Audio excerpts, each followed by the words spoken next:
একটা জিনিস দেখানোর জন্য প্রত্যেক ভিডিওটা দেখুন। আপনাকে আমি একটা জিনিস দেখাচ্ছি। আমি একটা সমস্যাতে পড়েছি, আপনাদের সাহায্য দরকার আমার। আমি ইউটিউব স্টুডিওতে ঢুকছি, আপনাদেরকে দেখাচ্ছি। আমি ইউটিউবের ব্যাপারে একদম কিছু জানি না, ইউটিউবের ব্যাপারে আমি নতুন। আপনাকে দেখাচ্ছি, আমি দাঁড়ান একটু।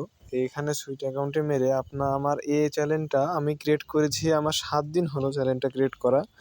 তো চ্যানেলটাতে ভালো ভিউজ আসছিল আমার, দেখতে পাবেন। আপনাদেরকে দেখাচ্ছি আমি, দেখুন। এখানে 419 খান, এখানে 71 খান, 405 খান, 1K ভিউজ, 400 খান। এখানে ভিউজ আসছিল আমার মোটামুটি।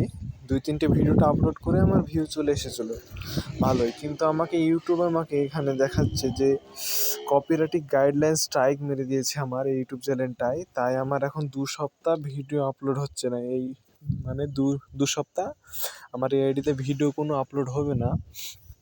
তাই আমি এই চ্যানেলটা খুলেছি 2 সপ্তাহের জন্য, যে এই 2 সপ্তাহ ফালতু